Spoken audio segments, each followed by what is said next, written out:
Chevy is called the heartbeat of America for a reason. With SUVs made to move with your rhythm. The versatile Equinox tackles your entire day. The spacious Traverse fits your crew and your whole weekend. And Trax brings style with value you can count on. All infused with tech that has your back, so your drive always hits the right chord. Chevrolet. Together, let's drive.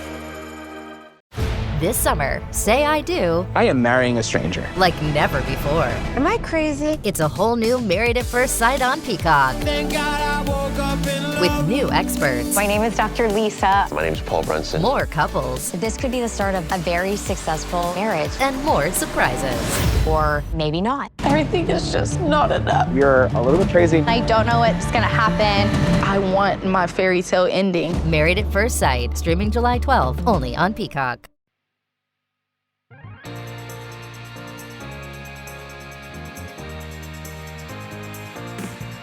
Welcome to the All Things Nintendo podcast. I'm Brian Shea, and this is a weekly podcast to discuss all the biggest news and games from the world of Nintendo. As I say from time to time on this show, there ain't much going on, but we had a jam-packed few weeks, so rather than trying to fill the space with something not worth a full segment, we're going to do what we do sometimes and look back at a game celebrating a big anniversary. And this week, we've got a big one. We will be diving into the 10th anniversary of one of the biggest games of all time, Pokémon Go. Joining me to do that is one of my best friends I have met through the games industry and the founder of Twinfinite. It's Yamilia Avendan. Yami, how are you doing? I'm doing good. How are you? I'm doing great. I'm liking the dancing vibes we've got going on. Makes right me a little bit happy because you did say I'm one of your best friends. That's super cute. I mean, you have come and visited us. You were planning on making another trip up here at some point in the near future. So yeah, I mean, you're at the top of the list here. So I'm very happy that, you know, not only did we meet 15 years ago, 700 years ago, but also have stayed in touch. So I'm super happy that you are back on this show. It has been a full Pokemon generation since you've been on the podcast, because you came on for the reveal of Pokemon Scarlet and Violet way back when the All Things Nintendo podcast episodes could be measured in double digits. Yeah. Now we're approaching episode 250. And we're screaming at that at a rapid rate. By the way, check out the Patreon page if you would like to take part in a small way in the 250th episode. I will we'll talk more about the Patreon later on. But Yami, what's going on in your life? You got into the games industry. We were just talking about this before we started. 2011 is when you started. You founded Twinfinite, which, you know, a wild success, an amazing games media outlet. And then you GTFO'd. You sold it. I disappeared, never to be seen again. But when the world needed me most, I have returned. Yes. in a very small way on the All Things Nintendo podcast. But what have you been up to? What have you been doing? Honestly, nothing. I've been sitting in this room. I've been staring at the wall until like I get a text from somebody like to be on a podcast, and I'm like, okay, let's do it. You know, no, I have taken a big break from the industry. I needed a bit of a healing journey, and then I have been dipping my toes into making my own game, so that I may be a better hater. That's why I started. Well, I mean, that's what we can all aspire to, honestly, is being better haters. No, this is a podcast of positivity most of the time. Of course, we love video games. That's why we do this. But you're down in sunny Miami, Florida. Is there a big game scene down there? Oh, God, no. Okay, I'm the only one. So. Yeah, I'm the only one. You're the only one. You've gone door to door making sure that you're the only one. And if there is anybody else, you take care of them. I've been like that meme of like death going into each door. Sorry, that was super dark. Remember, I'm a liability. Remember. Yeah, like we were going over like, hey, like we try to keep it family friendly on the podcast, and she immediately said, I'm a liability. Well, I mentioned that we are typically a pretty positive podcast, but unfortunately, we do have to start this episode with a follow-up to last week's opening topic to give an update, like, to, you know, kind of the negativity that we had to talk about for about 45 minutes last episode. But, you know, Xbox did announce what their plan is going forward. And unfortunately, we'll start with the bad part of this, like the unequivocally bad part. Xbox is laying off 3,200 employees. 1,600 were this week, and then another 1,600 are later this year, which I have to say is possibly the worst thing that an employer could possibly do for morale. Like, Yeah. I've been on both sides of layoffs, you know, at Game Informer alone. I've been on both sides of layoffs. I survived, I think, 3 or 4 waves of layoffs from 2019 to 2024 before we were ultimately shut down in August of 2024, which coincidentally was the same weekend that you came and visited, Yami. I remember it well. Yeah. You were texting me from the airport, like, should I still come? And I'm like, yes, please. Hey, just so you know. So like when you either a survivor of a layoff or somebody directly impacted by a layoff, like it is a miserable experience. But like I think that it's underrated how impactful it is for how you feel when you are still at a company and you know you get a large percentage of your coworkers just disappeared basically. And Yeah. you know, not only do you build relationships with people, but you also have teams that like, you know, you have to you know, now suddenly you're picking up a lot of the slack. Like if the person who did task A is gone and your job is to usually do task B, suddenly you have to do task A and task B. And it's like you're not getting paid anymore because money is what got us into this situation in the first place. And then, you know, it also is like, all right, well, that person that I looked forward to like talking to at work every day is now gone. And then there's also, you know, the constant paranoia of, am I going to be next when the next, like the next shoe drops? Because Microsoft is flat out saying, like, at least, I mean, I don't know which way is better of like constantly worrying, are there going to be another round of layoffs versus like, there's definitely another round of layoffs. But like, I can say that at Game Informer, there was definitely like a feeling of like, oh my God, like is when or if there's going to be another layoff, like I feel like I'm going to be next. Like that was how it always felt. And now they don't even have to work. They don't have to like wonder, is there another round? Because they flat out said like, hey, this is only half of what we're doing. Like we're just getting started with this. And like, it's insane. It's actually crazy to like literally be like I can't imagine just working at a place and knowing like, oh, more is coming. Yeah. And like, what can that possibly do to help morale or to help anybody actually perform at their best when they're constantly worried about their livelihood? well, it goes back to what got us here in the first place, which is, hey, we just have to like slavishly appease the shareholders and like at the cost of literally everything else. Yeah. And so that 1,600 still to come is just telling the shareholders like, hey, we're going to save even more money and make sure that your number goes up even more. It doesn't matter what the short-sightedness of that is of like, let's lose like hundreds of thousands of years of institutional knowledge combined when you take all the people who have left. Like, I can't even tell you how many posts have popped up on my LinkedIn feed over the last week saying like, after 15 years at this company, I am now looking for work because of the recent layoffs. And like, that was so many people. So when you add that up over the course of 3,200 people, like that is millennia of combined institutional knowledge that is just gone. And there's no way to possibly replace that. And I think that is the most short-sighted part of all of this is like, Xbox keeps going like, you know, we want to give people a reason to buy an Xbox again. So we're restoring exclusivity.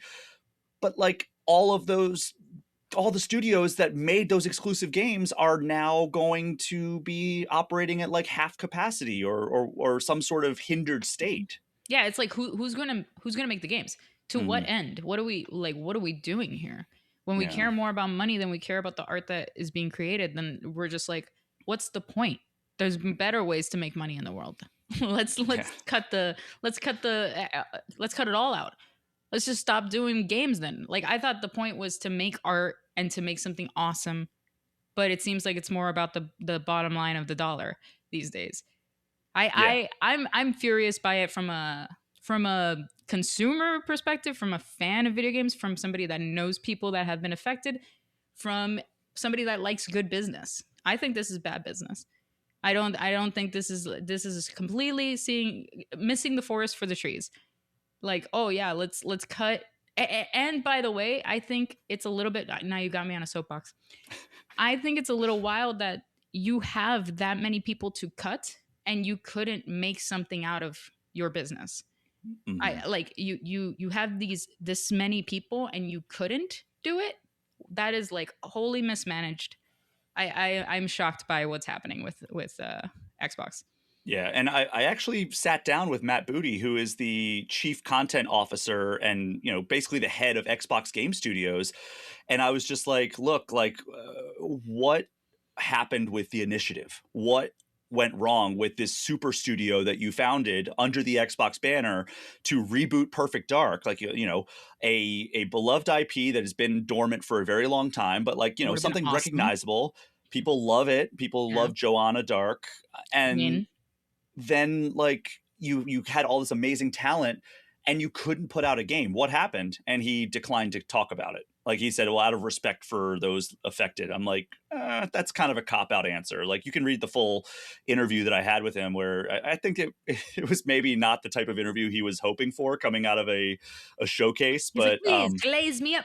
Glaze me in the midst of layoffs. Yeah, it was, but like that part in particular where it was like, well, out of respect for those impacted, I don't want to comment on what went wrong.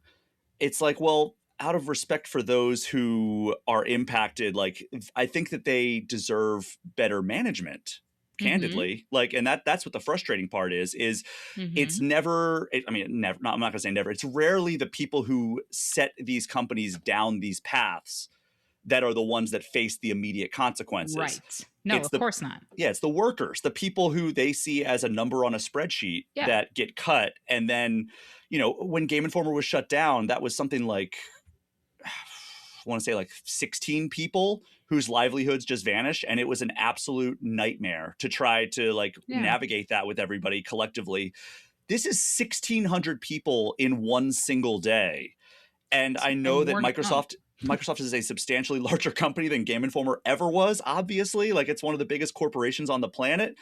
But 3,200 people that's 3,200 lives. That's 3,200 livelihoods and families. That's only like lending more to the outrage, right? Like, it's like, you are this massive. Why are you failing to this capacity? That is a lot of people to lay off. You royally screwed up. And I don't blame anybody but whoever was the management involved prior to this and during this. I think this is wild to me. I think the past leadership got them into this mess, and the current leadership, I think, is doing extreme knee-jerk reactions. They're throwing like lifesavers at it, like, for the love of God, like. And I wrote a piece. I don't know if you saw this, Yami. I don't know how often you consume writing in the game space at this juncture in your life. Yeah, I go, no, please, no. I wrote a piece called the PlayStation 5 and Xbox Series X generation have been a race to the bottom. And it was just going through like all the missteps, all the mismanagement. I got multiple game developers, both from inside and outside the Xbox and PlayStation umbrellas. So people who have worked under these companies, people who have not worked under these companies, thanking me for that article. So like, it's not just like us as outside observers feeling this way about like, of course, they probably feel it worse. Mismanaging. Yeah. Imagine you just don't know where your paycheck's gonna go. In what was it? They said like a year? You have a year? I think they're saying that the next round of layoffs will happen sometime in like the next several months. Insane. Like, so that's crazy. 1,600 now, 1,600 later, and it hasn't confirmed where those employees came from officially, but there are various reports out there to indicate that Obsidian, id Software, and ZeniMax Online were all affected pretty heavily.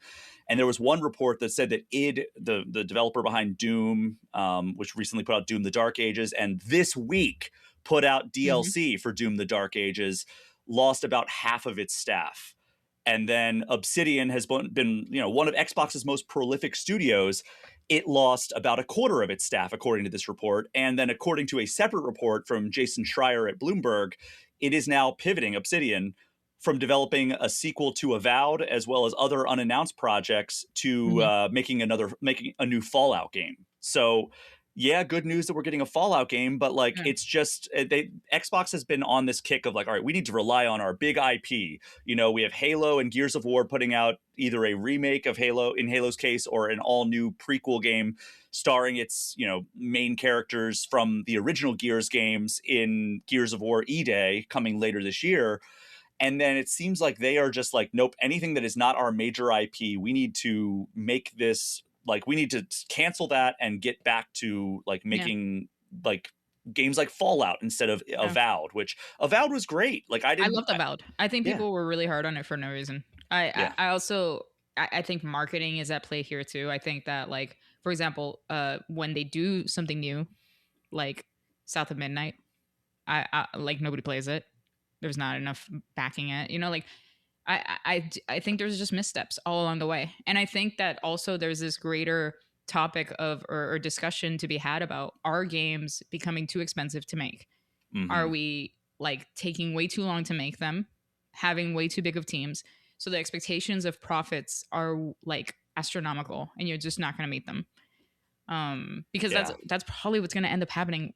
Like even with Fallout, like Fallout, which I love and I'm super excited to hear, oh, another Fallout, yay. Even that got my little like ears perked up. But then I think, oh my God, but wait, does this mean that Obsidian is just going to get fired after Fallout comes out? Like what's happening that like DLC for Doom can come out and they get laid off after it? Congratulations for releasing something new. All right, bye. Like, I don't know. I have no faith. You know, there was that IO Interactive just put out 007 First Light, and then they had another game that they were developing called Project Fantasy, which obviously is a working title, but they had some financiers like partnering with them, and it turns out one of them was Xbox. And I mentioned this last week, but Xbox pulled out of that deal, and as a result, I saw a LinkedIn post. Well, they you know, IO put out a thing saying like we might have to consider layoffs now because of that, even though they had the extremely successful 007 First Light, extremely well reviewed. I saw a LinkedIn post that some guy was like, yeah, what a roller coaster. On Friday, I went from attending a launch party of 007 First Light. Then Monday I come in and a coworker tells me, hey, like I'm hearing that we might have to consider layoffs. And then Tuesday I was told that I was laid off. It's insane. It's like, oh, the profits aren't big enough, or they don't see these as human beings that deserve to continue working after they release this big project. Maybe they're trying to make everybody a contractor or something. Like, it's weird. It's so weird. Well, that wasn't even an Xbox studio. That was just Xbox had committed to financing their project, and then they pulled out of that seemingly at random, even though, you know, IO is seemingly one of the most reliable developers to partner with. Like they did an amazing job with 007. The Hitman franchise slaps. Like I don't know what Xbox is looking for if not that. I think we're gonna experience the crash that I didn't get to see, but in the 80s we're gonna see another game crash. I hope not. Like, something's got to give. Something's got to give. I think that people got to learn the lesson the hard way, that like they're putting way too big of expectations on how much profit a game is going to have when they're taking this long to like make the game, when they have these big of teams. Like there's mismanagement left and right. Something's going to give. All right. So we've been very negative so far. There is good news. Somewhat better news. We're not going to say it's great news, but somewhat better news. So 4 of the 5 studios that I mentioned last week as being kind of mentioned as being on the chopping block for closure, they are remaining open and they are leaving the Xbox umbrella. So they're no longer owned by Xbox, which Double is Fine. Let's go. Yeah. So Double Fine, which just put out Kiln, which has put out the Psychonauts series and all kinds of fun experimental titles. Compulsion Games, which they did South of Midnight. They did Contrast. Do you remember Contrast back in the day? I do remember Contrast. We Happy Few. Those are all Compulsion Games. They have regained their independence, Double Fine and Compulsion, so that's good. They're independent studios once more. And then Ninja Theory, who's the studio behind Hellblade, and then Undead Labs, the studio behind State of Decay, have entered into new ownership agreements. Let's go! New ownership! and they will have funding to complete both Senua and State of Decay 3. Oh my god, I'm so excited to hear that. I got chills. I love State of Decay 3. I'm so excited for that I love game. State of Decay. I'm so excited. The other one that the odd studio out in that is Arcane, which, you know, the Dishonored, Deathloop, those games, they're working on Marvel's Blade. They are said to still be reviewing their options. So Okay, no word on good. that studio yet. At least Hopefully, it's not like a no, you know? yeah. So all those studios were, I guess, as of last week's recording, were still negotiating their terms, like trying to negotiate to avoid closure. And it seems like they all did, with the exception of Arcane to this point. Hopefully Arcane, I mean, I can't even imagine somebody wouldn't be interested in buying Arcane. No, thank you. No, thank you, Dishonored. Like, what are we talking? No thanks, major selling game. Yeah, it would be absurd if they opted to close them. I mean, it's like, I can't talk about that. I'm under a non-disparagement agreement. So Yami, let's pivot there. Okay. You have been out of the industry for a while, as we'd indicated. In the time since you sold Twinfinite, you know, you've seen the entire industry seemingly falling apart. Yeah. To use, I know you've seen Deadpool and Wolverine. Let's use Deadpool and Wolverine terminology. Okay. Are you the anchor being of the games industry? Oh no, I don't want that responsibility, but I am the true only gamer that anyone should ever listen to, so maybe. Okay, there we go. So I will accept it, actually. We'll accept that. But so how much do you keep in the loop regarding games industry news, and how much do you monitor this stuff? Very, very intensely. I have friends that work in the industry, like yourself. I have friends that work in the development side. I'm a frequent browser of the news. I every single morning. It's like because I love video games, right? Like that is what I love. I didn't just start a website and then did it for no reason. I have a passion for video games. So yeah, I 100% still keep up with everything. I like to pretend like I don't, but I do.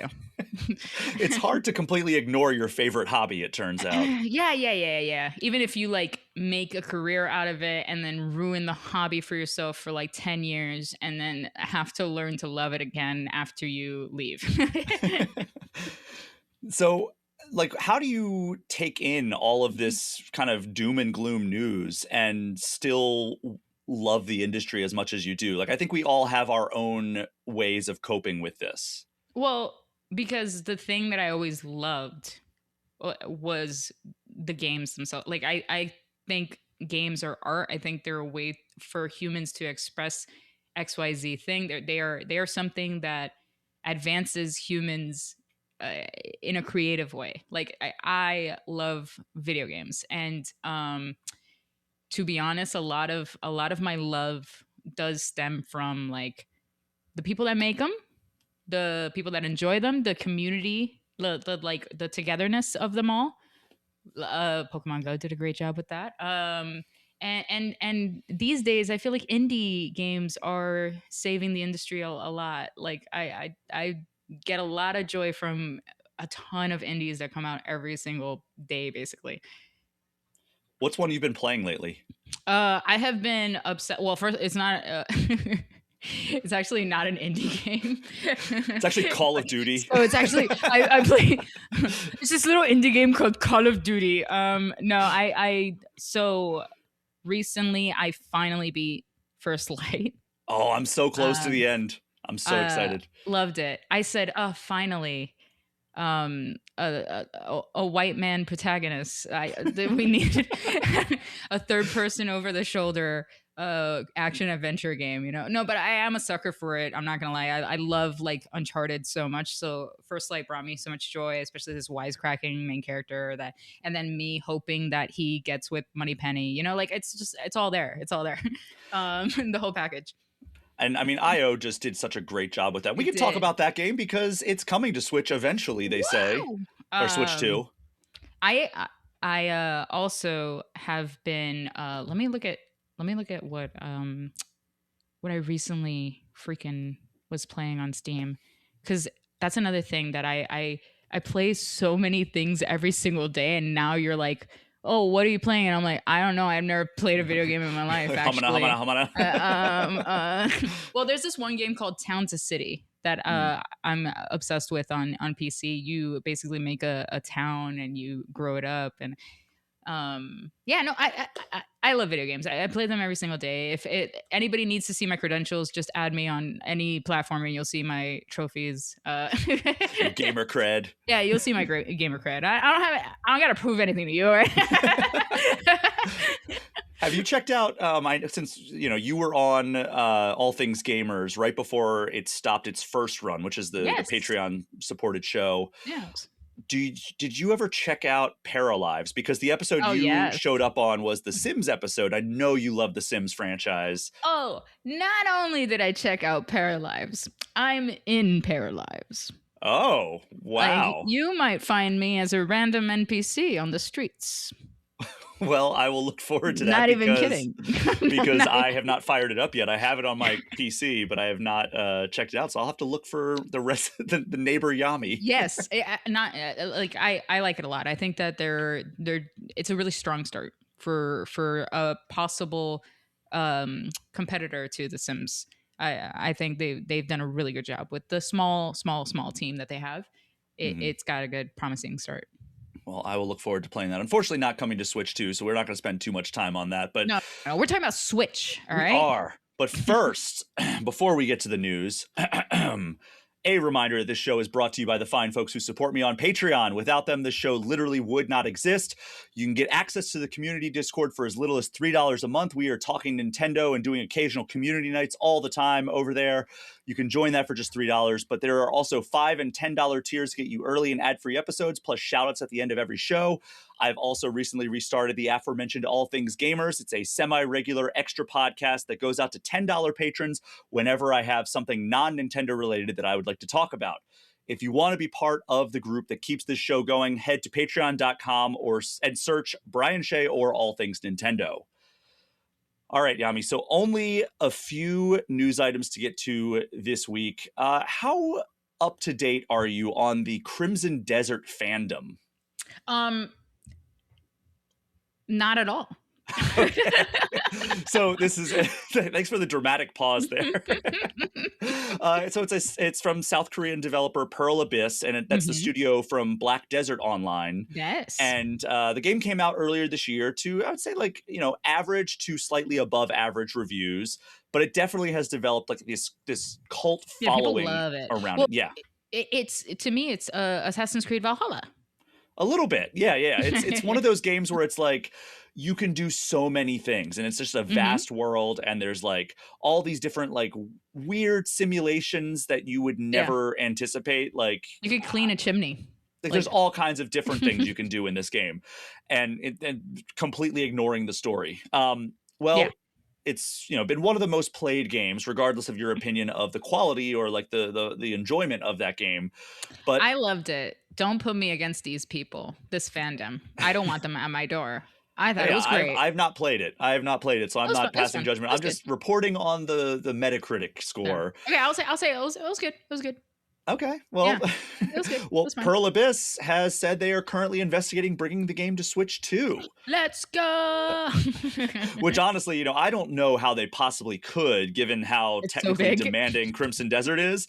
But according to a quote that I found on Nintendo Life, Pearl Abyss CEO Hyo Jin Young, the studio is at least looking into it. Here's what they had to say. Quote, "We believe it is important to showcase Crimson Desert on as many platforms as possible. We are reviewing the Nintendo Switch 2, and it is currently being developed to a level where basic gameplay is possible. However, platform expansion is not just a simple port. The key is whether we can fully maintain the graphics, action, and open world experience of Crimson Desert on that device. The Switch 2 version still requires optimization and technical verification, and we must also review partner collaboration and whether it meets our quality standards.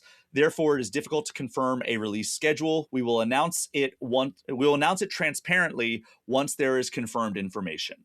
So, Yami, you presumably have a Switch 2. Do you think it's gonna play? Yeah. Do you think it's gonna run?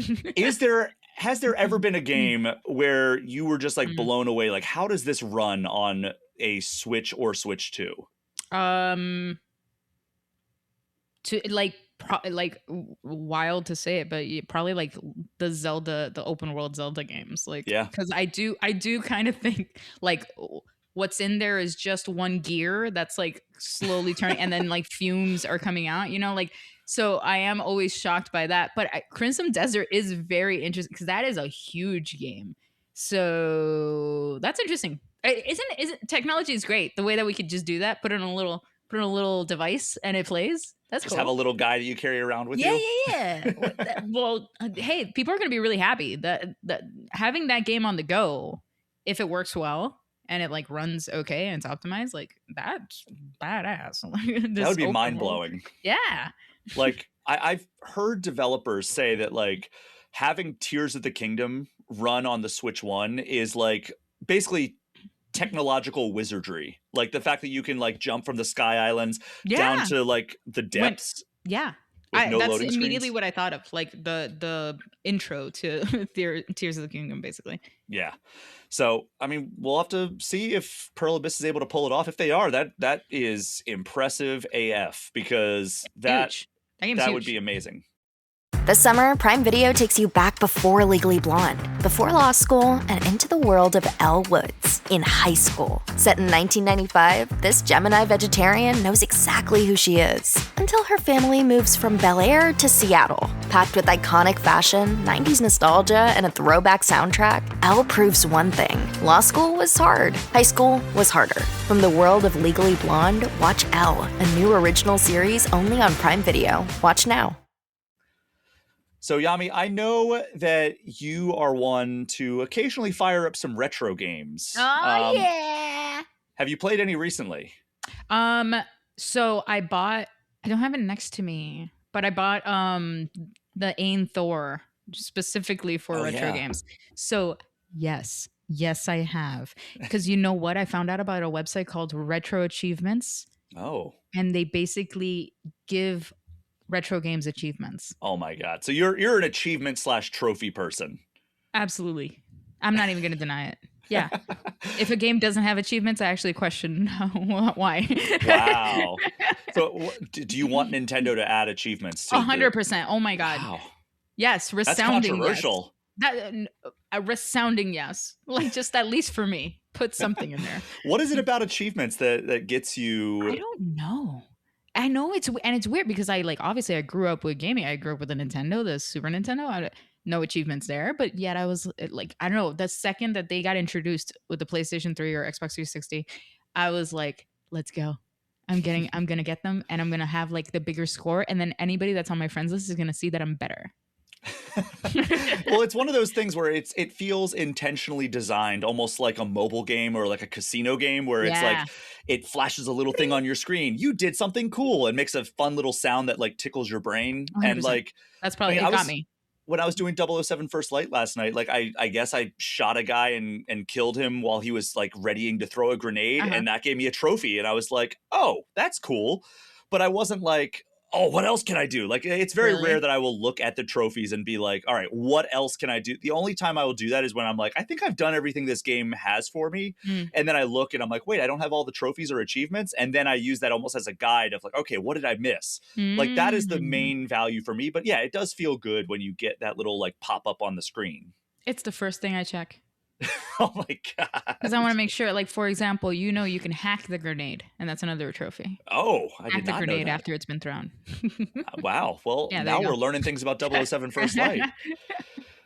So retro games. The whole reason I brought that up. Sorry. Retro. We are getting 4 new games on the Switch Online Game Boy catalog. So first, tell me about it. On Game Boy, there is Fortified Zone, which is like almost like a top-down. It looks like a twin stick shooter. Oh, okay. But it's on Game Boy, so it's just a D-pad shooter. Yeah, just D-pad.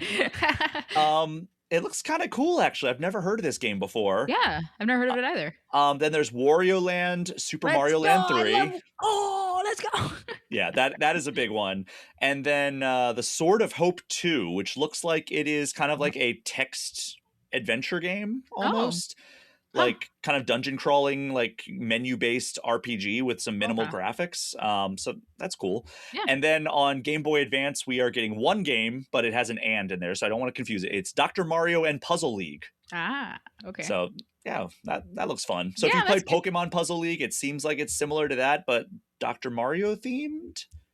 Just pop some pills and Don't do that get some unless points, prescribed by your doctor. Do not pop pills. So what fondness do you have for any of these? I'm assuming Wario Land. Oh, I loved Wario Land so much as a kid. I love that he does his little wind up like to slam into stuff. The Super Mario Land 3, I don't think that's the one I played. Wario Land. That's Wario Land. Oh, okay. It's Wario Land Super Mario Land 3. Thank you. Because I'm here like, I remember Super Mario Land 2 golden coins. 6 golden coins, I think it was called. That's the one that I was like, oh my God, I'm an astronaut Mario. I'm floating around. But yeah, no, I love Wario Land. I played 2, I think. I don't think I ever played that one. Okay. The one that I played is him in the cover going. Did you ever play either Pizza Tower or Anton Blast? Yes. Pizza Tower gave me huge Wario Land vibes with his little. Both of those are very, very Wario Land coded, very Wario Land inspired. Both of those I would highly recommend. They're both on Switch too, as well. Oh, the thing about Pizza Tower though is that I was constantly scared that something scary was going to happen. It looked like, I don't know, because it gave the kind of the squiggly Ren and Stimpy animation vibes. I was like, the devil is going to pop up at some point. I know it.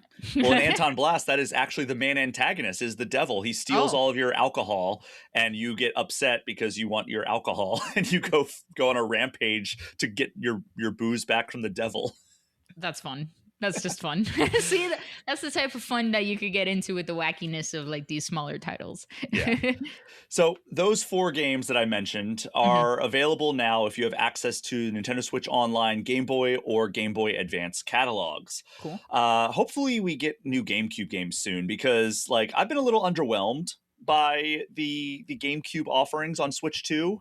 Yeah, I mean, I know that you are. Well, that's what I was going to ask you, because you seem like the exact kind of lovable scamp that would be a huge GameCube sicko.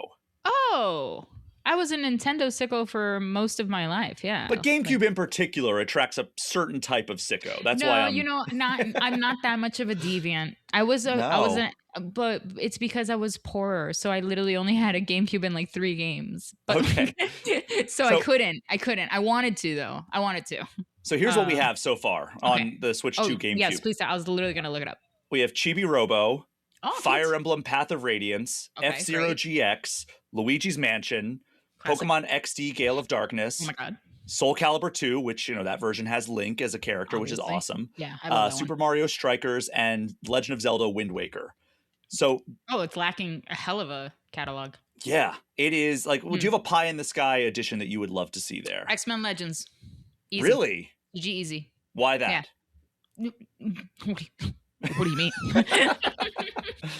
It's basically it was my favorite iteration of this like gauntlet style dungeon crawling, because I love X-Men obviously, but like also I just thought it was so creative with the team matchups that you could do, with the special powers that everybody had. The gameplay felt better than Gauntlet Dark Legacy, for example, which I also loved on the GameCube. But X-Men Legends and X-Men Legends 2, I thought was awesome. There's like different endings that you could get. Like there's so much to it. And also the joy, in my opinion, the true joy of the GameCube was always, always, always multiplayer. The 4-player games were so awesome. I believe, I'm talking BS because I believe the Xbox may have done it. I was like, is that the first iteration of 4 players being able to play? But no. No, that was N64. N64. Oh my God. Oh. People are going to think that I'm lying this whole time. And they're right. I don't play video games. But the GameCube, I loved all the multiplayer games. I mean, Mario Party on GameCube was awesome. Yeah. X-Men Legends is my answer. You're kind of double back on like your gamer cred after that. Reminded me of that tweet that was like, the haters said I couldn't do it, and they were right. And they're honestly, shout out to the haters. And they're right. Shout out to the haters. For me, I think it would probably be after this most recent month of June 2026. I'm going to say Star Fox Assault. I would like to see that. You're in the Star Fox mood. Yeah, I'm in a Star. I'd take that over Star Fox Adventures, which was like kind of like the Zelda style third-person action game. That was probably my first gaming disappointment. Not because I thought it was a bad game, but just I wanted a new Star Fox Right? adventure. And it starts you off in the R wing, and you're like, this is going to be amazing. And then it's suddenly like, LOL, JK, bro. Never mind, you're going to be in basically Wind Waker. Before Wind Waker existed. I heard actually it was meant to be another game. It was Dinosaur Planet was the name. That's what it was, yes. And basically the Nintendo was like, we need something to fill the gap here with like a recognizable character. And they reached out to Rare, and I guess Shigeru Miyamoto. Get this hot blue fox. Crystal, yeah. I was going to call her Katrina. I forgot her name. well, Katina is a name of a planet in Star Fox. Maybe that's what I was doing. It's probably it. So yeah, that's my answer. Star Fox Assault. That's a good one. That's a good one. It's not a great game, but it has very cool things in it, and it also, I think has a lot of ideas that could be carried forward in the Star Fox franchise, even if they weren't quite there when this game was, technically, like they weren't there technically at the time that this game was released. That's my thought on that game. When do you think that we are finally gonna see Donkey Konga again? Like a new one or a re-release? Either. I'll take either. I mean, Donkey Kong is back in a big way. Like after the Mario movie, they were kind of all gas, no brakes on Donkey Kong. He got a whole glow up. Yeah, he got Bonanza. He got work done. He looks good.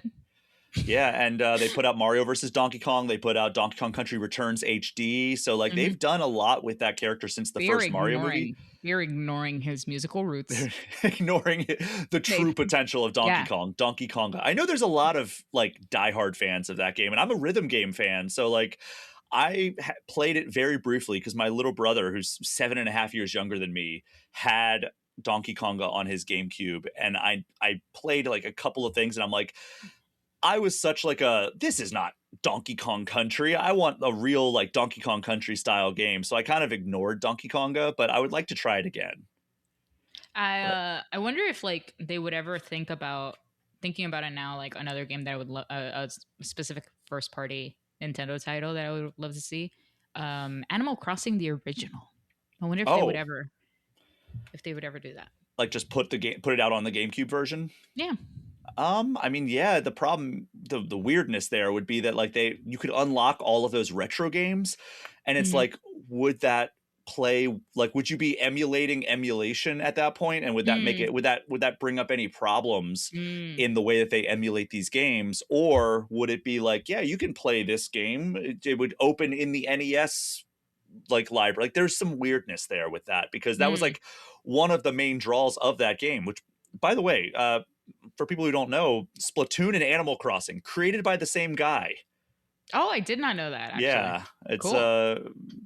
Kind of an underrated member of the team. Yeah. So, So yeah, I mean, there's so much we could add in the GameCube side of things, and it's like very, very light right now. It very much is. Yeah. And I guess they're trying to pace it a little bit, but like that was one of the main selling points of the Switch too.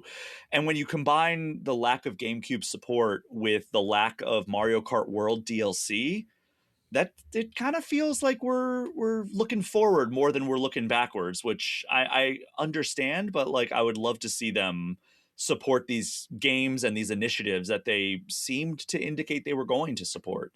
Mm-hmm. I understand them pacing it out if that's what they're doing, though, because then it does keep people coming back and checking it out. Is there a world where they might just drop it, though? They're not going to put as much as we would want. They're just going to like forget about it. I mean, I think that it's the subscriptions, like their anchor thing is like the feature that they can most easily market is we have these classic game catalogs, right? Like it is like, yeah, you can play online. That's cool. And like, that's probably the reason that most people sign up, because they get Splatoon or they get, some online multiplayer game, and like they get Star Fox and they're like, oh, I want to play this online. Yeah. Oh, it's telling me I have to have a Switch Online subscription to play this. But I think the reason people stay is for the classic game catalogs. So I don't think they're going to drop it. I think that they're going to keep it going. I just think that they're trying to be cautious because coming into the Switch 2 era, we didn't get the reset the way that we got when Nintendo Switch Online was originally put out into Switch 1, where they were like, okay, yeah, we can make a big announcement that Super Mario World and Link to the Past and Ocarina of Time are coming to Switch. And that's a big deal for them. However, like they didn't get that like fresh start with the Switch 2 because all the game libraries carried over. So now I think they have to be a little bit more judicious about, so they don't, completely run out of games. And then they're like, oh, now we have to try to figure out a way to put DS games on here or something. Yeah, that makes sense. That makes a lot of sense. Yeah. So Yami, we got an announcement of a game that I'm sure that you are pretty excited about during the latest Nintendo Direct. And it was the way too long announcement trailer of the Nintendo Switch Sports Resort. And despite me saying that it was a way too long reveal trailer, I am quite excited about this game. So it turns out that Nintendo is bringing it to San Diego Comic-Con this year. And not only that, fans can enter to play against the Rizzler. Amazing. So yeah, this is a strange tangent here, but I feel like the more I've been thinking about the Rizzler more lately. The more I think about him, I feel like he's an interesting case because he was almost positioned as like, hey, everyone, here's a new social media person that you should be annoyed by.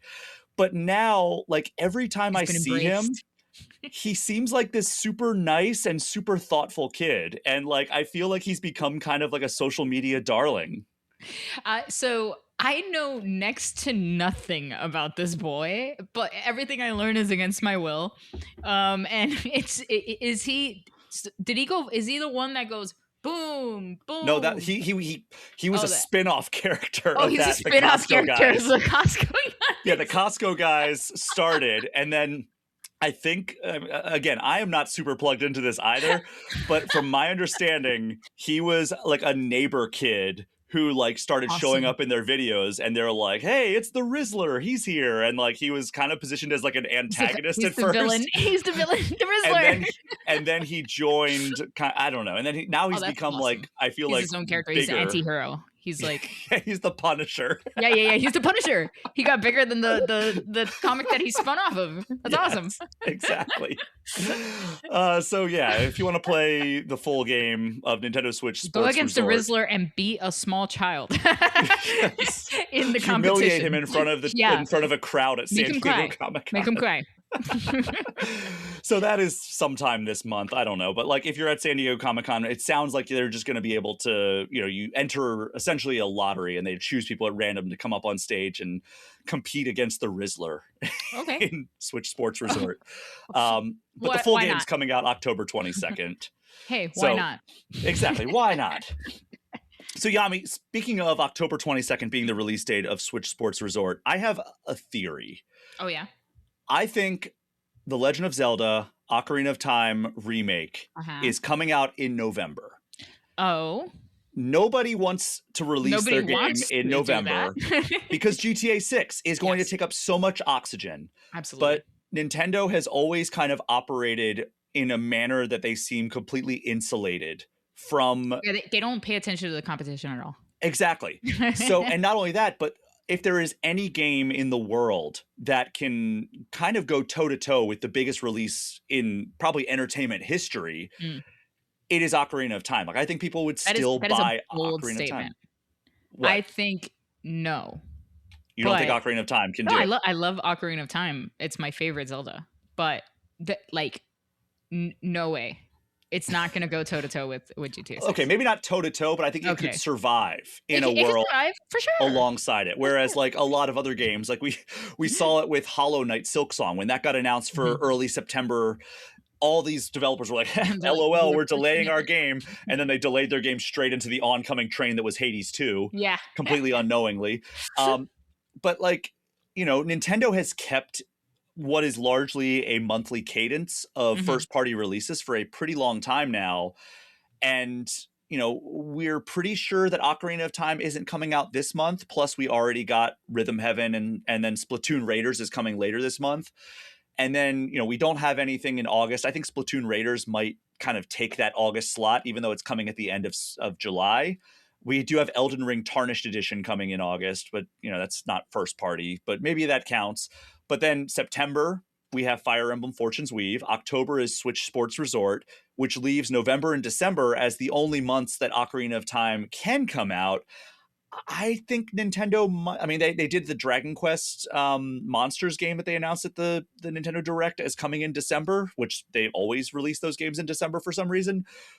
I think it's coming November. I honestly do. I think that is, to be honest with you, it is like, obviously children are not going to be bought GTA 6. So Ocarina of Time remake would be a great, like, alternative for the holidays, right? Like, so yeah, I could see them saying, oh, it's okay, we're not trying to compete with GTA 6. We're like an option for people that want to experience this nostalgia in a new way. And they're not probably also not looking to break the record for sales. Like, I could totally see that. Sure. I think if there's any game that can still sell well alongside the release of GTA 6, it is maybe not go to toe to toe. Oh, okay. Like Barbie, yes. But no, like Ocarina of Time remake is one of those games that I think is going to sell well regardless of what's coming out alongside it. Whereas like other games, like I think people could look at that and be like, oh, well, one of the biggest, if not the biggest entertainment release of all time. Obviously, I want to buy GTA 6. Ocarina of Time, also, the highest rated Metacritic game of all time. People love Ocarina of Time, yeah. It's one of a lot of people consider it the greatest game of all time. I'm up there. I think that it's if not the greatest game of all time, it's like a top 3. I think it's in my top like 20 probably. But yeah, oh, wow. I love Ocarina. Yeah. It was my favorite game of all time for 20 years until Breath of the Wild came out. Oh, great choice to replace it, to be honest. I am stoked for this. Yeah. Like, it's legitimately one of my most anticipated games of the past several years. For it too. Yeah.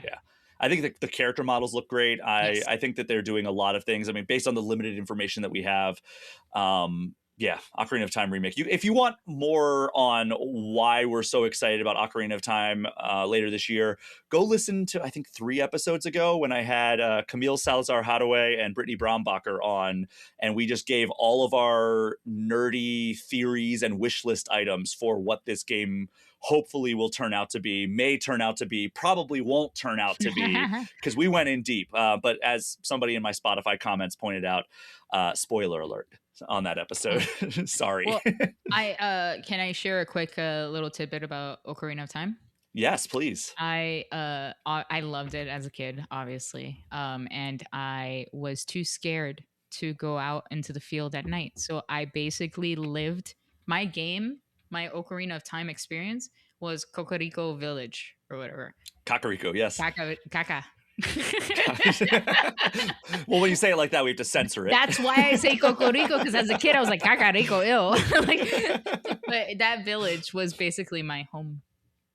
Well, Brittany and Camille were talking about how they used to role play in Ocarina of Time. Oh, cute. Like they would live out like a day-to-day life. That's very cute. So go listen to that episode if you haven't. It was very, very fun and a little bit unhinged. So one of my favorite episodes we've done in some time.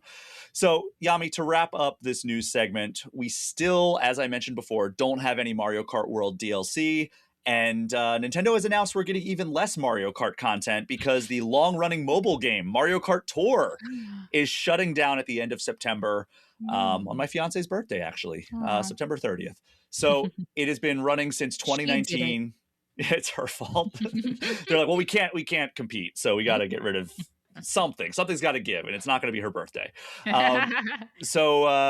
Gotten a ton of content over the course of its 7 years in its life cycle, including new characters, new courses, and many of those courses actually ended up making it to Mario Kart 8 Deluxe through its DLC. But now it seems like that Mario Kart 8 Deluxe experience will be the only place that you can play that content after September 30th, because they've also said, unlike when they did Animal Crossing Pocket Camp, I think it was, on mobile devices, they put out a paid version of that when they announced that like the free-to-play mechanics were going away. They're like, okay, well, you can buy a paid version. It'll just have all the content in it, and that will just live on your phone forever. It doesn't sound like they're doing that with Mario Kart Tour. They said that they don't have anything to announce on that front at this time. So maybe they will at some point down the road. It would seem like a waste to get rid of all of that content, just let it evaporate on September 30th. Yeah, that's a shame. I mean, I imagine people must have played it for it to be alive for 7 years. That's shocking to me. I never once played it, so it that sucks for anybody that liked it. Yeah, I tried it once, and it was almost like when you go to the arcades, like you go to a Dave and Buster's, and it's like they have like that. I think it's like Koei Tecmo developed Mario Kart arcade Oh cabinet, yeah. and you're like, "Oh, cool, Mario Kart. Let me play Yeah. this." And you're like, "I think I'm just gonna stick to the Switch version." Yeah. Where it's like not quite. Yeah, you guys got close-ish. I'm not much of a mobile gamer, but like sometimes they do get their hooks in me. Like I played Marvel Strike Force for 8 years, Oh, and then I still play it. I've spent several years on and off playing Clash Royale, and we'll be talking about this in the main segment. But of course, I played Pokemon Go for years as well. What are like the mobile games that you've spent a lot of time with? Honestly, not many. Maybe Pokemon Go. Maybe iterations of games I already love on consoles or PC, like Slay the Spire. Is great on mobile. Oh yeah, Balattro's great on mobile. Balatro, yeah, like it's basically only that where it's like, oh, I need a game for a flight. Yeah, Mini Metro is a great one. Oh, I love Mini Motorways. Metro. Oh my god, yeah, they're so great. Those are the ones that are on my home screen. It's Balatro, Clash Royale, just because it's my daily, like, all right, I gotta log in and do my stuff and then not play it for the rest of the day. And then Balatro, Mini Motorways, or one of the mini games. It's either Motorways or Metro. Games. They're fun. They're fantastic. They're also on Switch. So if you haven't played it and you don't want to play on your phone, go check that out. I forget which one is better on Switch and which one's better on mobile, but it's like one of either Mini Metro or Mini Motorways is better on Switch in my opinion, and then the other one is better on mobile just because like the touchscreen controls and like the tactile buttons don't translate super well in one regard. I think it might be, I don't know. You can go check out. I think I reviewed both of them on Game Informer, and I love both of them. So go check that out. But speaking of long-running mobile games, we are going to take our only break of this episode. And when we return, we will be celebrating 10 years of Pokémon Go. We will be right back. If we knew more about our sleep, what would we do differently? Would we go to bed at a consistent time or take steps to reduce interruptions to our sleep? With Sleep Score, Apple Watch measures your bedtime consistency, interruptions, and sleep duration. Then, every morning it combines these factors into an easy-to-understand score from 1 to 100. So you'll know how to take the quality of your sleep from okay to very high. Know your sleep score with Apple Watch. iPhone 11 or later required.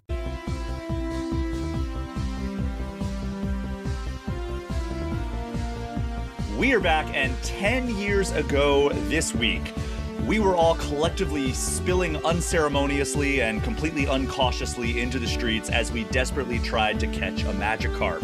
Pokemon Go turns 10 years old this week, and to celebrate, we're going to be running down a brief history of that game's development, talking a little bit about its evolution and impact, and, of course, sharing some of our favorite memories.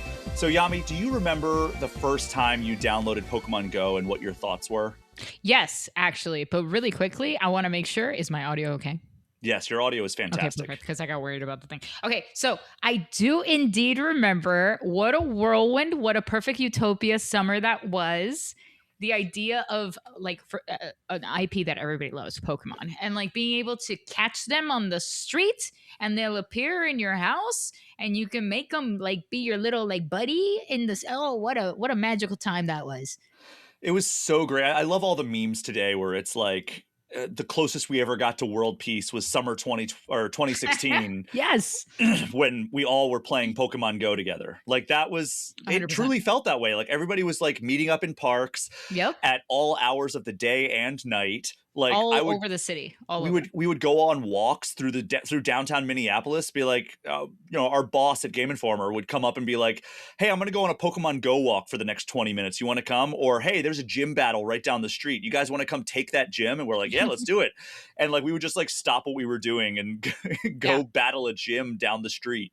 It was truly like I have a hot take on this. I think you and I we are old, decrepit, shambling corpses. We have seen this industry from our childhood through to now. We have seen many eras of it. I think in 30 years, we are going to look back, and Pokemon Go was one of the top 100 most important games to have ever released. I think it was that impactful. I don't think it was a good game. I think it was just a very impactful game for being what it is quintessentially what gaming should be all about. It brings people together. It like it was just such a great experience as a game during a time when people needed it, I think. And I don't know. I think that's beautiful. I think it's going to go down as one of the most important games of all time. Absolutely. I think that is 100% true. Like, it is, one of those games that I think that it touched every aspect of every demographic, right? Mm-hmm. Like grandpas were playing and little kids were playing and families were playing together. And it was bringing people together in a way that like we saw with like the Wii and we saw with like Guitar Hero and Rock Band, but out in the world where you were not only just like playing with your friends, you were meeting up with strangers. Like you were like going and like you'd see somebody else looking at your phone and be like, are they playing Pokemon Go? And then they'd be like walking and like turning and like looking around and you'd be like, oh yeah, they are absolutely playing. I remember you like might have made new friends because you like were walking around trying to catch Pokemon and then you're like, oh, are you playing right now? That's 100% something that happened to me all the time. And like, I was so into Pokemon Go for like the first 2 years, which is hilarious because when I like heard the concept, I was like, that's not what I want from Pokemon. I want like a game. I want like a mainline game. I don't want to have to go out in the world to play Pokemon. And then like, I got just absolutely hooked on it. Like I was playing it constantly. I'd be at my desk working at Game Informer. I would have my phone open with Pokemon Go on the screen for like the majority of the day in case something popped up. And yeah, like, I remember you were so into it that when you came visit, there was like a Pokemon here that you were like, Yami, can we go look for that Pokemon? Yeah, because it was like you had to be below a certain like latitude in order to see it. It was like within a certain degree of the equator, and like Miami was just south enough to get it was Corsola. And I remember being like, Yami, can we please like drive around a little bit until I find this Pokemon? I was like, yeah, that sounds funny as hell. Let's go. And I think it took us like an hour before she finally spawned. And we're like, yes, we did. We were walking up and down the beach. We were cruising around downtown Miami. And look at that. That was an experience that we have and we shared. We could talk about it for years to come, all thanks to a video game that got us out into the world and made us experience our hometowns, new cities that we maybe went to, different places. Like it made us experience them in a new way. I found new parks because of it. I found like there was a waterfall that I discovered one time when I was in Washington. Like that, it was like, oh wow, that's amazing, because it looked like there were some cool Pokemon over there, and it was such a great concept. And like we normally do when we celebrate these anniversaries, I want to talk a little bit about the development and how we got to that point. So Niantic Labs was actually founded under the Google umbrella in 2010. John Hanke. Google Glass, right? Yeah, so John Hanke was working for Google Geo, which was the department that was in charge of Google Maps, Google Earth, and Google Street View. And Niantic was actually named after a fishing vessel that came to San Francisco during the California Gold Rush in the 1800s. Nerd. And then in 2014, Google Maps actually did an April Fool's Day project, which I'm sure a lot of people listening to this remember, called Pokemon Challenge. And Google engineer Tatsuo Nomura created it. And in that, you could walk around in the real world and then within Google Maps, find Pokemon, and you would just tap them and collect them. And it was like, okay, well, there's one over at this intersection. You'd walk over there and you could like, okay, I'm within a certain vicinity, tap it, and you would collect it. And it was like all within the Google Maps app. And it was only up during April Fool's Day 2014. And John Hanke loved that idea, and he reached out to Nomura to see if they could build it into a full game. And Niantic had already launched Ingress in 2013, which was basically like, I would say a proof of concept that a game like this could work. So you basically would go around to real world locations and you would hack portals and acquire them. And players could take on challenges and earn medals and like join each other in like this thing. But it wasn't tied to any major IP. It was minimalist graphics and everything. It was like kind of like a cyberpunk neon style, like hacking aesthetic. So Nomura transferred to Niantic in 2014, and he took Ingress to Tsunekazu Ishihara, who is the president of the Pokemon Company, and proposed the idea of a full game. And in 2015, John Hanke spun Niantic out as a private company. And around that time, Hanke announced that Google, Nintendo, and the Pokemon Company were all investing in Niantic through Series A venture capitalist funding. And Hanke used that money to hire longtime tech people and renowned strategists into the company. And they announced Pokemon Go in September 2015, and Nomura, who did the Pokemon Challenge, ended up directing it. And then Junichi Masuda, who composed the early Pokemon games and has since basically overseen the entire Pokemon franchise, he composed some of the music for Pokemon Go. And then players out in the wild got their first taste in Japan because there was a beta test that happened in March 2016, and it continued extending to other parts of the world, starting with Australia and New Zealand in April, and then the US in May, before ultimately launching on July 6th, 2016. And, obviously we just talked about how huge of a success it was. It was an immediate smash hit. The game was downloaded by millions right away, and it was completely feature barren at first and at times completely unplayable due to the servers being completely slammed.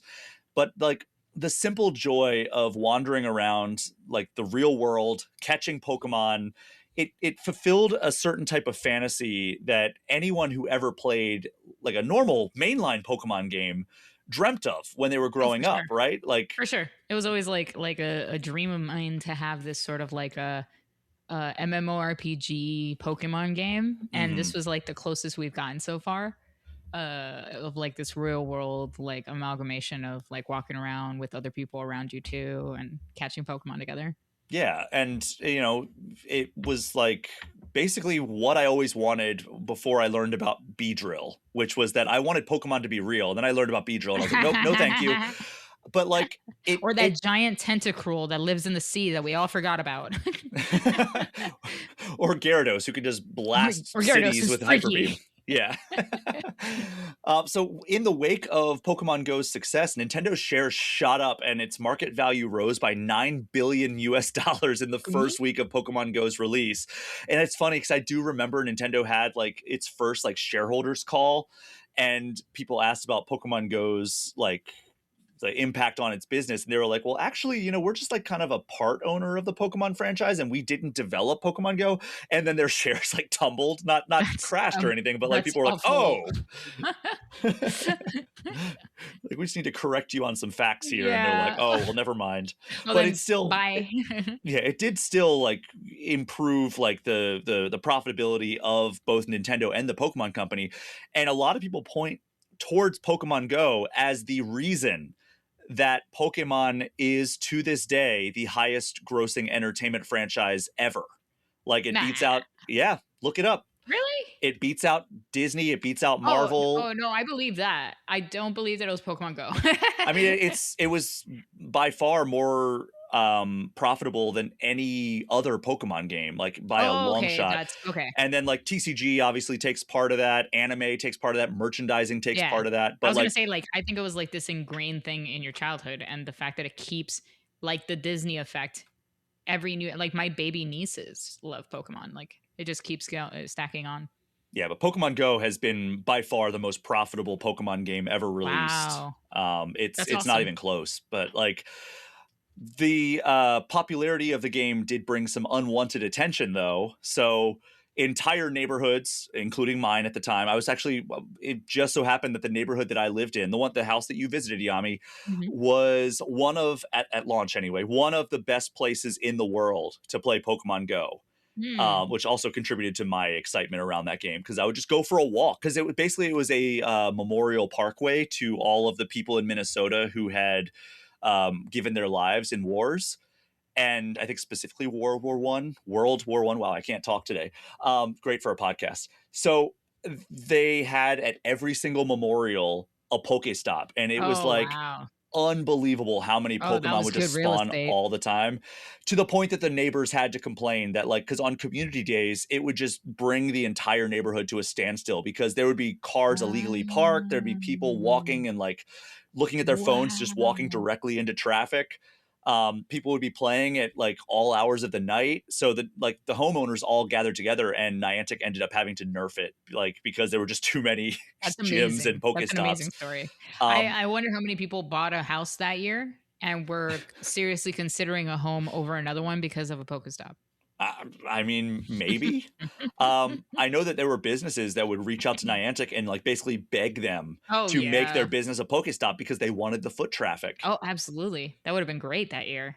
But the problem with Pokestops was there were a lot of capture sites and Pokestops at inappropriate places, like museums and memorials for terrible tragedies in human history. Yeah. We've seen some reports of like concentration camps in parts of Jesus. Europe that were Pokestops and gyms, and it's like, yeah, maybe don't do that. That's I really remember tacky. specifically, I think the Holocaust Museum in DC was a Pokestop or a gym. So that was crazy. pretty controversial, and thankfully Niantic did course correct on that.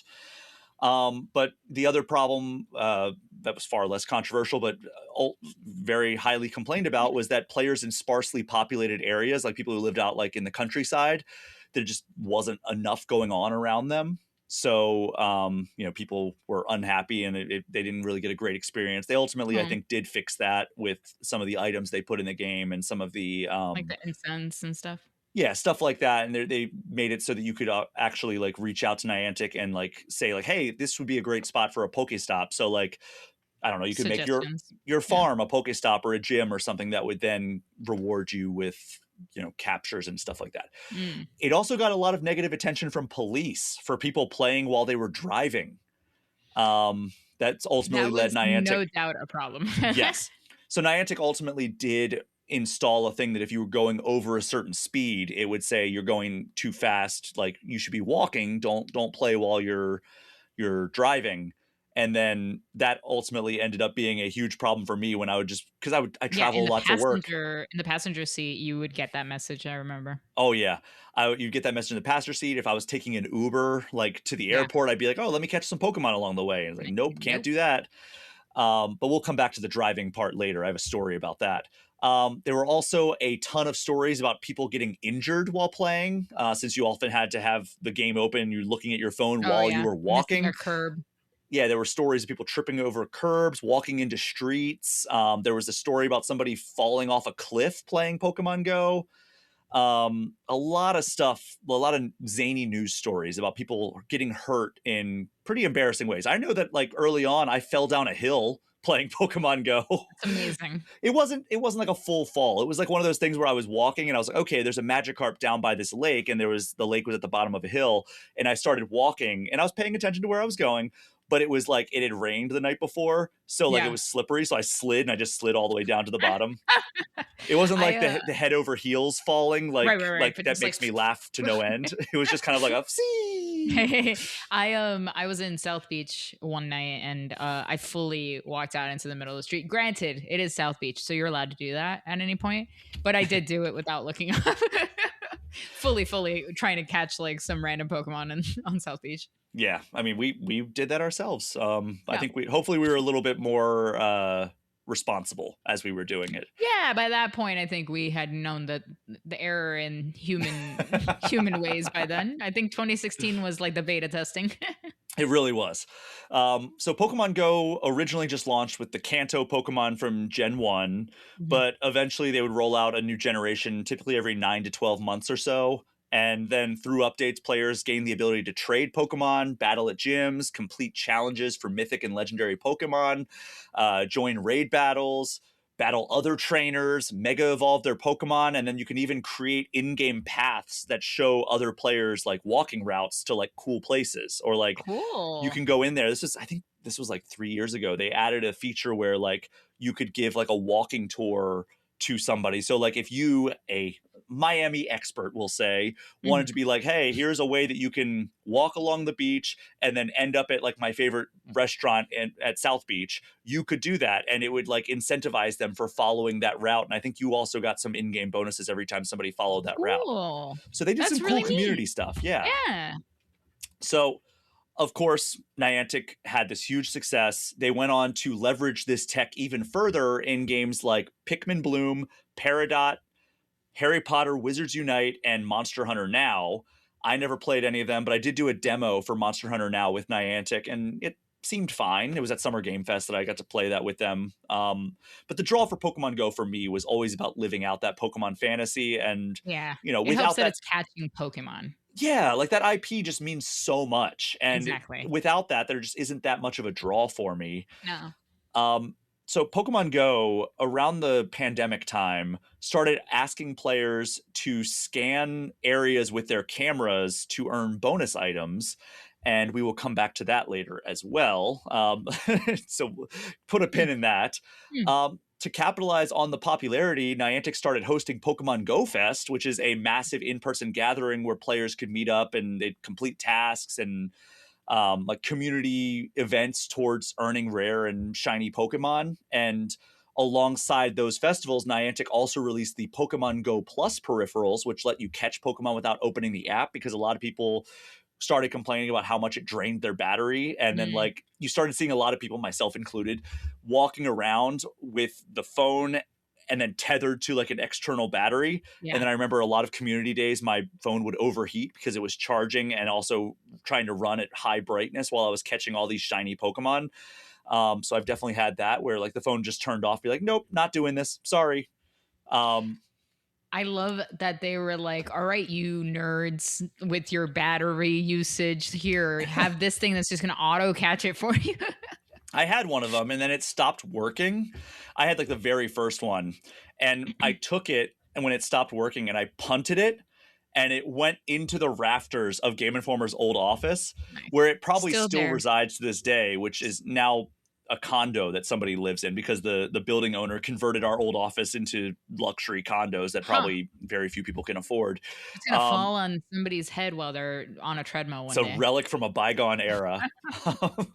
So in 2018, Pokemon Go actually was able to debut 2 all-new Pokemon, Meltan and Melmetal, who would appear in subsequent games, including Pokemon Let's Go Pikachu and Eevee. And then when COVID hit in 2020, Niantic adjusted a ton of gameplay functions to allow players to play while either staying home or keeping their distance from one another. It like expanded the range for like, okay, well, you don't have to like all stand shoulder to shoulder to battle this gym. Like it went from like 5 meters to like 25 meters, I think. So like you didn't have to like gather around. And then there was huge controversy when they dialed that back a few years later, because I think a lot of people were like, hey, this was really great for like the disability community of like not having to leave your house to play, because that was another thing, is that a lot of gamers with disabilities were saying like, hey, this is not great for people who have these things that impede their ability to go out in the world and walk up and down these areas. Like, so I think that was another thing, especially with COVID happening. There was a lot of concern there as well, because people with disabilities were typically the most vulnerable it's that. Cool. It's cool that they did do these initial things though. Like that is pretty, like, paying attention to the player base during COVID to have implemented those things that otherwise would have meant you probably not be able to play throughout the entirety of COVID. Definitely. So in 2025, Scopely actually acquired Niantic's video game division, which included Pokemon Go, Pikmin Bloom, and Monster Hunter Now. So that company already owned huge games like Monopoly Go, and I mentioned Marvel Strike Force. They also have a Star Trek mobile game that they run. So like their portfolio is already quite robust. Now they have Pokemon Go plus, the Pikmin and Monster Hunter games that Niantic made. So Scopely has a huge mobile game portfolio at their disposal now. They also had Stumble Guys, which is their take on Fall Guys. So unfortunately, in the time since the sale, I told you we were going to come back here. Niantic has basically gone full tech startup through Niantic Spatial, which uses a lot of the data that Pokemon Go players collected during that scanning process to create 3D models that can train AI and drones. So according to The Guardian, the data that was gathered through scanning real world areas could be used to assist military drones in war zones, basically further proving that we cannot have nice things. Oh, the major company that had huge success is bad. Oh. This is your shocked face. Yeah, I know. They went a route that was really evil with all this information and unlimited access to all our stuff. Where have we heard that before? Aside from every sci-fi movie ever. That being said, like obviously it is ridiculous and crazy, but yeah, it's not surprising. Yeah. How long did you play Pokemon Go after it came out? Honestly, just like about like a year. I was, by the time that you had visited and like you had wanted to get that Pokemon, I was like, oh, like I was already out, and I was like, oh, let me check out what they got new. That I re-downloaded it to play with you. Okay, well, I appreciate you re-downloading it. So I wanted to share, to close this out, I did want to share some memories back and forth here with like our times playing Pokemon Go. I went to San Diego Comic-Con 2016, and it was the only time I've ever been to SDCC. Awesome. And it just so happened that was the first major like nerd event in the world after the launch of Pokemon Go, because it takes place every July. So Pokemon Go had just come out. Everybody was talking about it. I remember I was walking through like the vendor or the artist alley and like all the vendors. And this woman comes up to this guy and he's just like looking really upset. And he's like, I guess he owns one of the shops. And she's like, oh, what's wrong? You haven't like, did you have like something go wrong with like your store or something? He's like, man, I tried to catch a Dratini and it got away. And then later on that night, I remember I was in an Uber, and I think this was before they like installed like the "you're going too fast." So I was like catching every Pokemon I could on the way to like this after hours party. And like, you know, we're going through downtown San Diego, and we get to the party and I'm like, oh man, oh, the Alakazam got away. And I was like so upset, and I got out and my friend is waiting for me right there. And I was like, oh, and he's like, what's wrong? And I was just like, Alakazam. And I was like, oh, the Alakazam got away. And I look at him, I'm like, are you okay? And he was like, I think my marriage is over. And I was like, oh, well, that puts things into perspective. That's crazy. I did not expect that twist in this story, Brian. So that I was like, okay, yeah, that my Alakazam went away. It's like my marriage is in shambles and I'm getting a divorce. It's crazy. I was just like, okay, well, never mind. My Alakazam does not need to be center stage right now. That's amazing. You're like, yeah, but pull focus. What's the real problem here? But really, can you fire up your Pokemon Go app real quick and see if you have an Alakazam? For me? Yeah. Like, we can't fix your marriage, but we can still get me an Alakazam. Yeah. Chronic migraine is 15 or more headache days a month, each lasting 4 hours or more. Botox, onabotulinum toxin A, prevents headaches in adults with chronic migraine before they start. It's not for those with 14 or fewer headache days a month. It prevents on average 8 to 9 headache days a month versus 6 to 7 for placebo.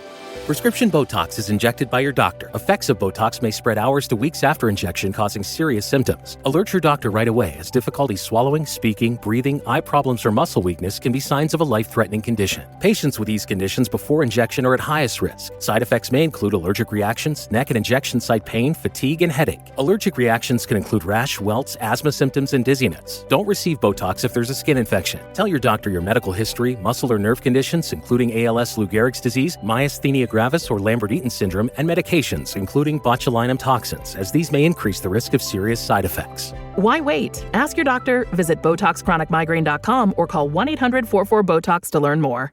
Other memories are like, you know, running through the neighborhood at midnight because we heard somebody's voice emanating over the rows of houses saying, there's an Arcanine over here.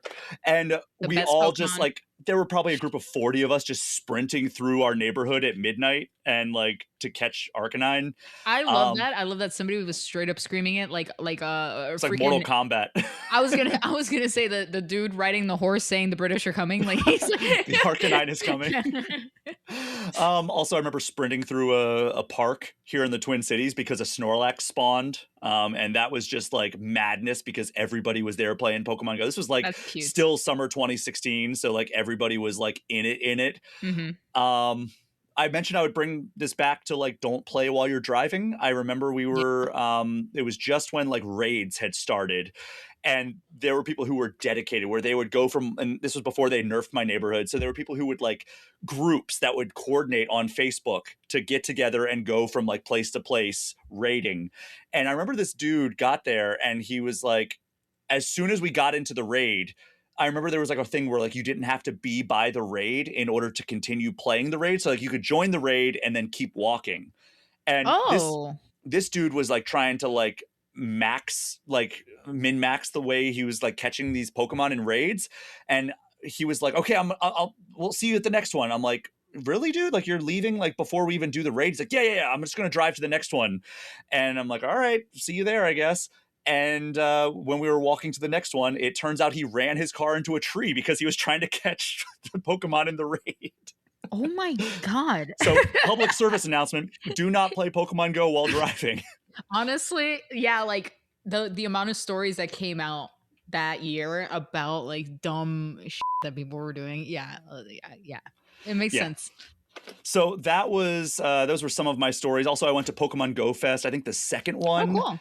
How was which that? was super fun. It was kind of similar tech problems as the first one, but they fixed it by bringing in the cows. I don't know if you know what the cows are. No, that sounds incredible. It's like a personal like router basically where it like either Verizon or AT&T or something powers it, and it gives like a personalized mobile network for a very small radius. It's like it's like a mobile in the sense that you can move it. Mobile tower, like a mobile coverage tower, you know, like like a cell phone tower. Yeah. I'm using the word mobile 2 times in different ways. Mobile. Yeah. Tower. That was very fun. Obviously going all over Miami with you in search of Corsola was a blast. That's a good memory of like my Pokemon Go experience. It's specifically tied to you where we were searching for that Corsola for an hour. So much fun. I remember it was actually my very first cover story trip with Game Informer. I was doing support. I was out there with now editor-in-chief Matt Miller and the head of MinMax, Ben Hansen. And before we went into the studio, I was like, hey, I'm going to go for a run. So I went through a run through Kirkland, Washington. This was Monolith for Middle-earth Shadow of War. And I was on a run, and I would always just keep Pokemon Go open while I was running. And I was like, oh my God, there's a Zapdos raid. And I think I had a Zapdos, but I wanted a better one. And I just met up with these random people in Washington State, like out in this park. And we had a great time. We were just like, I was drenched in sweat because I was about 2 miles into a 5K. And I'm like, hey, can I join you guys? And we just like did like 3 raids. And then awesome. I said, hey, great meeting you guys, and ran off. I re-downloaded in 2020 because I was so bored in like staying at home, and I would just walk around my neighborhood and play and like meet up with people and, you know, have a good time. And then the most recent time, I have not played since 2020. However, last September, the Pokemon Company invited me to go to Paris for a 2-day thing. The first day was they rented out the freaking Eiffel Tower for Pokemon Legends ZA because that game, that Lumio City is based in Paris or based on Paris. And then the next day there was a big like Pokemon Go community day that they were hosting. And so all the people who went to that just like met up the next day, and we all like took part in this community day, which was just basically a walking tour of Paris that like started in this big mall, and then we walked all the way to the Louvre, and that's where it ended. And it was really cool. It was like one of those walking tours where it was like, all right, you got to go to these different stations. Like you go to this church and get like a virtual stamp for being near this church, and then go over here. And then like every time you did this stuff, it would like give you added bonuses. Is really cool. And then it ended with a shiny mega evolved Charizard that has a special Paris background, which was very cool. Oh, cute. So I'm sure I could sell that on like eBay or something for like hundreds of dollars to a dedicated Pokemon Go player, but I'm not about that life. Yami, what are some of your memories of playing Pokemon Go? Honestly, just getting out there with friends that aren't really gamers, but this is a way for them to take part in this hobby that I love as well, and just going out to different parts of Miami, seeing all that, because Miami is not a very geekery city. Like I am the only one. So seeing all these people out on the street loving this IP that I loved as a child, that I played the absolute heck out of, like, yeah, it was just nice. All those experiences. Nothing crazy, to be honest. The one that sticks out the most is going with you to find Corsola, because I remember like driving back. I know the exact area we were in. We were like desperately looking. We're like, it's got to be next to the water. It's got to be next. So we were like going to the water. I also loved any experience where I was out and about in a place where other people were playing as well, and they'd like see me going like that motion, and they go, "Who are you catching?" And I was like, "Oh, I'm trying to catch it." And then it was always like, "What team are you a part of?" "Oh, I'm part of the Candela team." Like, like you just start chatting about that. It's any of those moments are so sweet. Yeah, I always love just thinking back to that time, just the feeling of community that existed, and like the kind of juxtaposition to how gaming is typically portrayed as like a solitary activity that you do inside. You're not out and about. Yeah. And like people are like, oh, you should go outside more. And it's like, well, Pokemon Go gave a lot of people that excuse and motivation to do that. I know my steps went way up while I was playing Pokemon Go. I would go on walks multiple times throughout the day just to open up my phone and play Pokemon Go. It was just a great time. Yeah. It was causing a lot of people to get some exercise in, go meet people, be out in the world. It was beautiful. A beautiful time. It really was. But Yami, I think that does it for this episode of All Things Nintendo. Thank you so much for joining me. Oh my God, thank you for having me. And thank you so much, everyone, for listening. As you know, my Patreon and the associated Discord server are the best ways to get any questions or comments in, but you can also get in touch with me at brian@allthingsnintendo.com, or hit me up on Blue Sky or Instagram at Brian P. Shea. Yami, tell everyone where they can find you online. Oh, this is a game in and of itself. You're gonna have to find me online yourselves. Good luck. You can also go into the show notes where she will be linked. No, it's part of an escape room. You gotta figure it out. That is our show for this week. Thank you again for listening. Take care. We'll see you next time. Bye.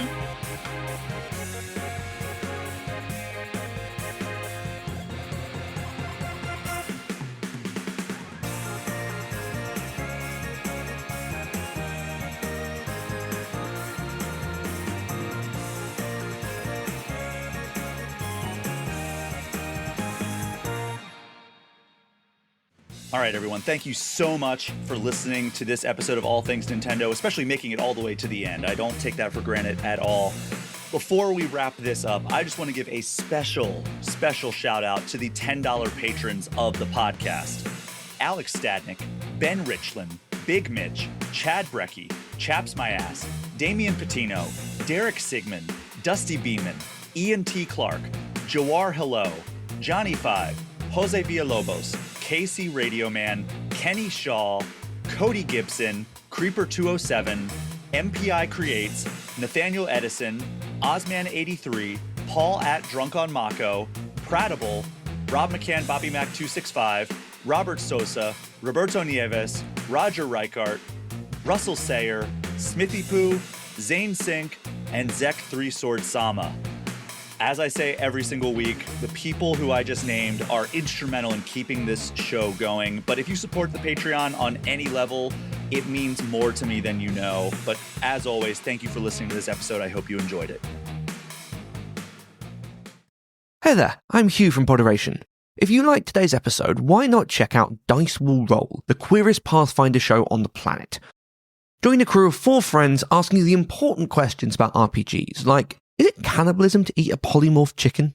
From getting 4 nat 1s to the roll to standing up to the darkest forces in the multiverse, Dice Will Roll is available wherever you get your podcasts.